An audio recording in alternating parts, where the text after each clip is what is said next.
Chegamos à nossa 6ª edição e olha como o tempo passa rápido, né? De repente aí a gente já vai estar gravando a 10ª e assim sucessivamente. Quero aproveitar para deixar os agradecimentos, né? Estar agradecendo a minha irmã Luciana, que deixou uma mensagenzinha lá de apoio, desejando sucesso nessa nova etapa. Também quero aproveitar para agradecer, né, e como é o aniversário dele hoje, deixar os parabéns para Anderson Félix, lá do Triunfo, ele que sempre está aí antenado nas redes sociais. Quero deixar um abraço todo especial para o meu amigo professor Batista, que está aí com a turma aí fazendo uma preparação, né, com o Kung Fu Show aqui em Nova Olinda, né, o Sandá representando o Ceará. E quero também deixar um alô para a Kênia Saraiva, né, que diz que está adorando cada entrevista. É sempre motivador e incentivador ter esse retorno de vocês. Grata a todos que vêm nos acompanhando. Um abraço. E no giro da semana, eu quero começar falando aqui dos atletas novolindenses que estiveram no estado do Maranhão, representando o Sandá pelo Ceará. Eles que são treinados aqui pelo professor Batista em Nova Olinda, e tanto atletas de Nova Olinda como Santana do Cariri ou foram campeões ou vice-campeões em suas categorias. Lembrando que aqui em Nova Olinda, no mês de maio, vai estar acontecendo o interestadual, que reúne atletas de vários estados do Nordeste. Então, desde já, parabéns e sucesso aí pelos resultados. E tanto Brasil afora, como aqui na nossa região, aqui a nível de Cariri, também a nível do município de Nova Olinda, aconteceram várias mobilizações contra a reforma da Previdência, né? No dia 22 de março, por exemplo, cerca de 80% das escolas fecharam as portas. Mais de 100 municípios paralisaram. Tem que realmente ser revista essa questão, principalmente como está posta hoje, essa deforma, porque não é uma reforma, é uma deforma da Previdência, porque está mexendo com o direito do trabalhador, um direito que já é assegurado e que a gente tem que repensar aí, principalmente de acordo com a categoria em que o trabalhador ele está inserido. Existem muitos prejuízos e isso deve ser repensado e é uma luta de todos. Numa das matérias da semana que chamou bastante atenção é exatamente sobre a repatriação dos fósseis aqui da região do Cariri. Aí você deve estar pensando, o que é repatriar? Repatriar é resgatar. É trazer de volta os fósseis que foram localizados no município e que hoje estão em outros, às vezes até em outros países, outros estados, mas que pertencem aqui a uma localidade específica. A matéria foi feita por Tereza Mara, ela encaminhou as informações para mim, ela é de Salitre, lá já foi inaugurado o Museu da Geodiversidade, que foi inclusive divulgado no Ubuntu Notícias, e a repatriação, que tem muito a ver também com a inauguração do museu, é exatamente para quê? Para mostrar a importância de se trazer de volta esses fósseis, para que eles fiquem em instituições, ONGs, sob o cuidado e a proteção do próprio município, para resgatar a nossa história e também para ser objeto de pesquisa. No oferecimento de Frame Produções, Granja Aqui Frango, Papelaria Papel Mania, Center Festas Buffet, Fotocópia Soluções Inteligentes, Espetinho da Nanda, Barbearia Heleno Barbershop, Restaurante Top Grill, Flor de Açúcar e Centro de Educação Básica SEB. E na 6ª edição do Ubuntu Notícias, temos aqui a honra de receber em nossos estúdios um convidado muito especial que veio lá de Araripe, né? Chama-se Adriano Souza, ele que é o presidente da Academia de Letras do Brasil, seccional Araripe, Ceará.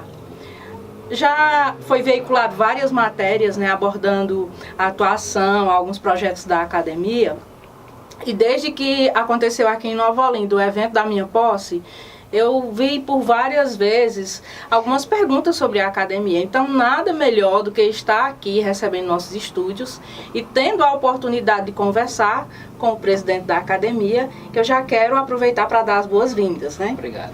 Então, a gente hoje, né, dedicado essa edição exclusivamente para falar sobre a academia e com a pessoa que tem toda a autoridade para falar sobre o assunto, que é o fundador e o presidente. Bom, Adriano, primeiro vamos tentar entender, né, o que é essa instituição, o que é a Academia de Letras do Brasil, seccional Araripe, Ceará. A Academia de Letras, ela surgiu de uma pergunta feita por o Dr. Mário Carabajal. Ele perguntou ao Dr. Austregésio de Ataíde, que era da Academia Brasileira de Letras, por que a academia tinha 40 cadeiras e não tinha representação em todos os estados do Brasil. E o Dr. Austregésio disse que era melhor fundar uma do zero do que mexer na que já existia. Porque realmente a Academia Brasileira de Letras tem toda uma regra, um método, né? E aí ele decidiu fundar a Academia de Letras do Brasil. Depois que fundou a Academia de Letras do Brasil, e que tornou-se global, porque nós temos seccionais nos estados brasileiros, em cidades dos estados e fora do país, fora do Brasil. Temos na Alemanha, temos na Itália, em alguns países. E aí essa academia chegou aqui no Ceará, foi o estado mais recente, foi aqui no Ceará, em 2015. E aí de lá, dos 57 acadêmicos do estado do Ceará, da Academia de Letras do Brasil, seccional Ceará, eu estou na cadeira 10 e fui também contemplado com a incumbência de fundar na minha cidade, Araripe, né, a cidade que eu resido hoje, a fundar a Academia de Letras do Brasil, seccional Araripe. Mas eu entendi que, tendo uma academia em Araripe, quanto tempo seria necessário para fundar uma em Nova Olinda, uma em Potengi, uma em Altaneira, uma em Assaré? Talvez não tivesse alguém com a mesma coragem ou com o mesmo interesse, né? Porque tem essa questão toda. E decidimos fundar uma academia regional, e aí seria micro-regional, porque seria do Cariri Oeste. Até porque nós já tinha também presidentes com incumbência de fundar em Crato e em Juazeiro. Então eu tinha que pegar o que sobrasse, né, de Santana até Araripe. E aí fizemos isso, circundamos Araripe com essas academias, com essa ideia de academia. Pegamos esses municípios, juntamos e temos hoje 42 acadêmicos na Academia de Letras do Brasil, seccional Araripe, que congrega os 10 municípios: Santana do Cariri, Nova Olinda, Assaré, Altaneira, Potengi, Tarrafas, Antonina, Salitre e Campos Sales. Tem uma outra pergunta que as pessoas elas fazem muito, é assim: tem que ser escritor, tem que ser poeta ou poetisa para ser da academia. Mas aí eu já pergunto a você, quem é que pode participar? Qual é o perfil do acadêmico da Academia de Letras? Na verdade, a ideia de academia ela surgiu para congregar escritores, né? Foi sempre assim. Mas se eu quisesse juntar 40 escritores, ou mais, que é o nosso caso, temos 43 membros, nós não encontraríamos 43 escritores em um município. Encontraríamos, nesse caso que é regional, talvez juntando os 10 municípios, a gente consiga juntar 43 escritores. Mas a nossa ideia foi a seguinte: juntar escritores para escrever. Não tinha sentido. Eu acho que a gente contribuiria com o mundo juntando pessoas para se tornar escritores. Porque seria aumentar o número de escritores, não unicamente manter. E aí, para isso, eu precisava colocar na academia até escritores, que era para ajudar e ensinar o caminho das pedras para quem nunca escreveu, ensinar o caminho das pedras para quem nunca publicou. Até escreve, mas não publicava, não é? Agora, escrever, alguns escreviam, guardavam, outros escreviam, publicavam, mas muito poucos. Agora, para isso tem que ter um perfil, realmente. Não é unicamente porque escreve que pode entrar. Não é unicamente porque publicou que pode entrar. Não. A nossa luta hoje é quem tem realmente amor pela causa da cultura. Então a gente congregou essas pessoas que tem um trabalho voltado para a causa cultural. Que seja fazedor de cultura, que seja difusor da cultura, não é? Você, inclusive, tem nos ajudado muito, difundindo a cultura através dos meios de comunicação que faz parte. Então, a nossa luta hoje é essa. Eu acho que a gente contribui muito mais com o mundo dessa maneira, e não unicamente juntando, porque eu costumo dizer que quem está na academia, que já escreve, que já publicou, não vai escrever mais porque está na academia, nem menos, né? mas vai apenas conversar com pessoas que também publicam, que também escrevem, ou dizer, eu a primeira vez que publiquei fiz assim. E eu acho que esse caminho que você diz que já fez, que já trilhou, é mais fácil de quem nunca passou por aquilo passar, tendo alguém que indique. Eu acho que é mais fácil. Nosso pensamento foi esse. Mas aí vamos pensar agora em termos de projetos, né? Desde que a academia ela foi criada até o presente momento, quais são as atividades culturais, ações e projetos que ela vem encabeçando? Como a nossa visão é muito ampla, porque a gente não tem só cordelistas, a gente não tem só escritores romancistas, a gente não tem só... Tá entendendo? A gente tem toda uma amplidão disso, né? Então, nosso projeto é fazer o que muita gente diz que é interessante, importante, e não tem como fazer. Porque o poder público muitas vezes tem outras... Muitas vezes não. Normalmente o poder público tem outras prioridades, né? E aí a academia, enquanto instituição, ela tem esse poder de promover alguns projetos que só o poder público faria isso, mas tem outras prioridades, que uma escola poderia fazer, mas tem outras prioridades, e aí fica solto. E a gente decidiu, enquanto entidade, pegar essas ideias, né, que são necessárias na nossa região e fazer. Por exemplo, as fachadas históricas, os casarões históricos, né?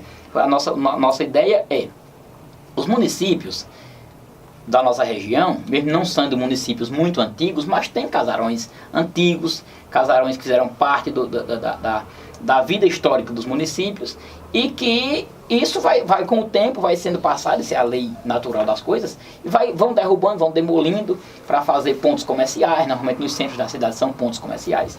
E nós decidimos que a academia deveria dizer alguma coisa com relação a isso.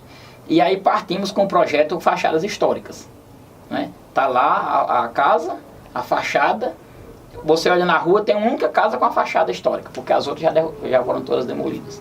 Então a gente vai lá e condecora aquela casa com a placa, né? A gente sabe que essa placa não impede que alguém chegue e faça a demolição, mas pelo menos a academia tem a consciência de que não fez tudo o que não resolveu, não solucionou, mas fez o que podia. Porque também é uma entidade que não tem poder máximo de proibir, mas inibe pelo menos, né? Porque essa placa está dizendo que o casarão foi condecorado de alguma maneira, que ele fez parte da história de alguma maneira. Então isso devia ser respeitado. Cabe ao nosso povo, enquanto cidadão comuns, entender que aquela casa foi condecorada e não deve ser demolida porque faz parte de uma história, de um passado, né, normalmente glorioso, né? Temos também os projetos de leitura, que eu costumo dizer, enquanto professor, que a leitura ainda é o caminho que a educação, que vai salvar a educação, é a leitura.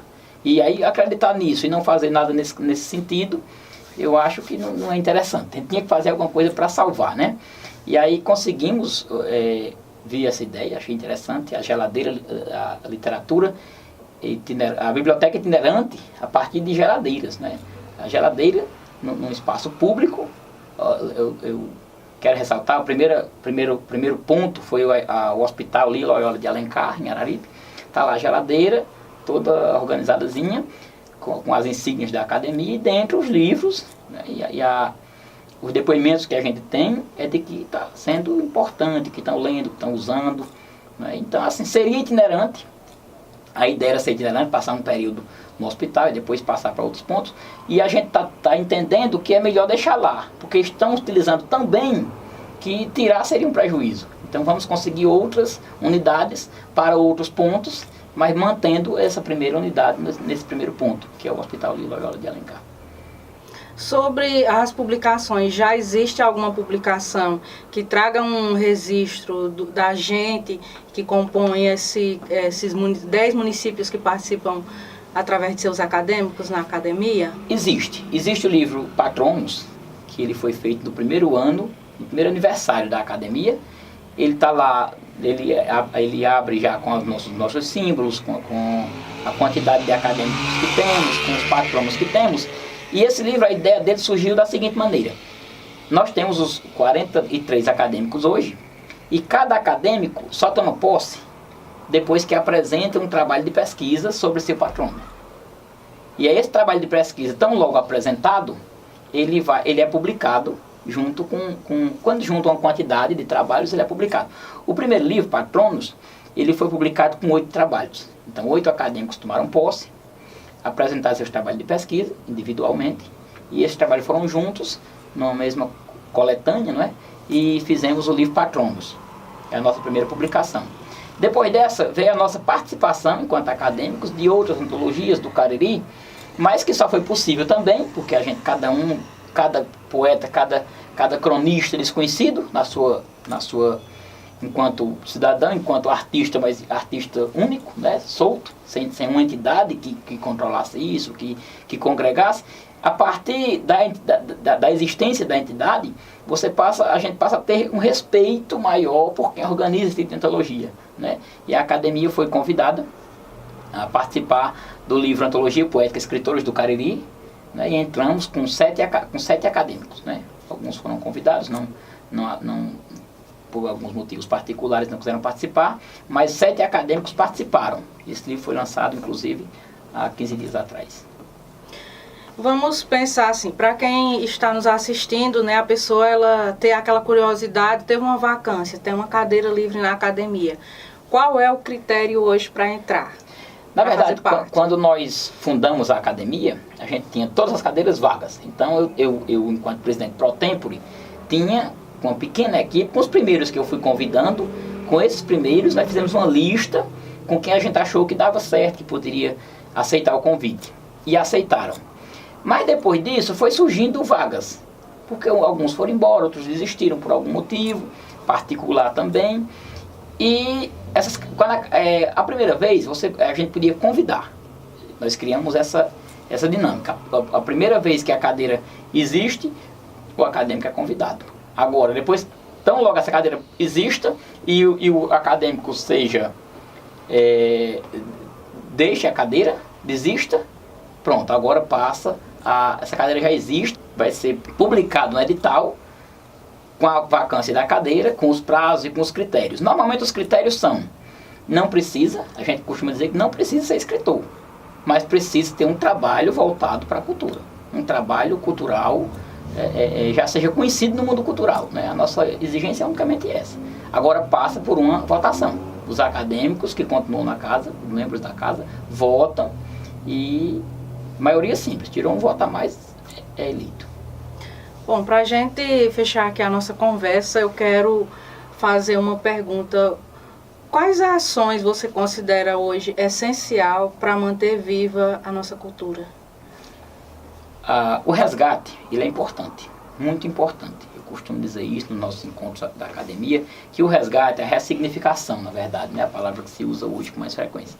É importante. Só que manter o que existe para que não seja necessário resgatar no futuro.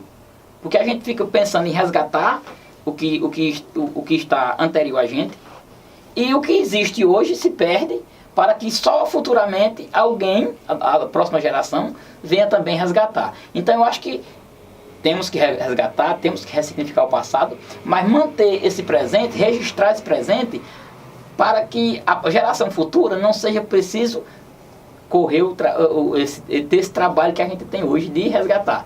Porque se a gente registrar, ele não vai precisar resgatar. Isso existe. Ele vai apenas manter, de alguma forma, e dar a visão. Que a gente sabe que as gerações elas mudam as visões das coisas que existem. Né? Então, que dê a visão que queira. Mas que a gente mantenha, que a gente preserve. Acho que a preservação do presente ela é tão importante quanto a ressignificação do passado. Bom, eu quero, assim, lhe agradecer por ter prontamente aceitado o nosso convite, pela disponibilidade, né, vir lá de Araripe, aqui para ceder essa entrevista, conversar um pouco com a gente. Grata por sua atenção. Na verdade, eu que agradeço em nome da academia, porque, como eu disse no início da entrevista, você tem difundido muito bem a nossa academia, da qual você também faz parte. E aí, nesse momento, é mais uma oportunidade que a gente tem de explicar, de levar até os seus telespectadores visão da academia e a nossa luta de preservação, de resgate, de fazer alguma coisa pela cultura enquanto é possível, né? Muito obrigado. No oferecimento de Clique Informática, Moringa Produções, Eventos e Entretenimentos, Case Comigo, Case Bem, Doutora Ayala Enges, Dr. Marcos Renato Enges, Conceito Livraria Café e Vaqueiro Bom de Farra. E no Ubuntu News vem uma matéria que causou muita polêmica nas redes sociais, né? O nosso presidente, Bolsonaro, autorizou que o Exército comandasse aí as comemorações ao golpe de 64. Nós sabemos que o golpe de 64 é uma idade das trevas mesmo. Primeiro, pela quantidade de pessoas desaparecidas que até hoje não foram localizadas. Segundo, pela censura que foi extrema, pessoas assassinadas, pessoas perseguidas, muitos estudantes e pessoas jovens, mulheres, crianças. Então, registros são vários. Não é à toa que a Comissão de Direitos Humanos, a própria ONU, né, que foi acionada através de comissões aqui do Brasil, bateram de frente e disseram não pode acontecer isso. Essa semana eu estava pensando sobre esse tema e escrevi algumas palavras. A esperança não usa botas. Tortura vem de torturar. Batidas, gritos, sussurros. Você consegue me escutar? Dor não vem de doação. Sonhos que findam em estilhaços, combatidos, torturados, sem diagnósticos, causa um óbito. Botas, armas, fardão, alçapão. Abismo sem fundo, escuro no túnel, mais uma chama apagada. Em vão? A esperança não usa botas, não tem armas não. Não mata, não tortura, não silencia, não maltrata. Se veste de rosas, de cores e sonhos, de vida, simplesmente de vida.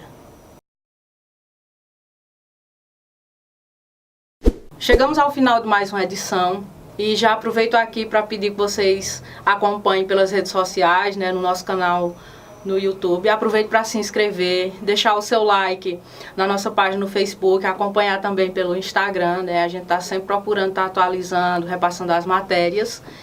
E também deixa o seu comentário, dê um retorno, né? Eu já começo abrindo cada edição, dando também um retorno para vocês, destacando alguns comentários. E isso é incentivador e motivador para a gente continuar com esse trabalho. Aproveito também para agradecer a toda a minha equipe que ajuda a produzir esse vídeo semanalmente. E para você, empresário que está aí acompanhando as nossas edições, entre em contato com a gente e deixe a sua logomarca mais visível anunciando com a gente. Até a próxima!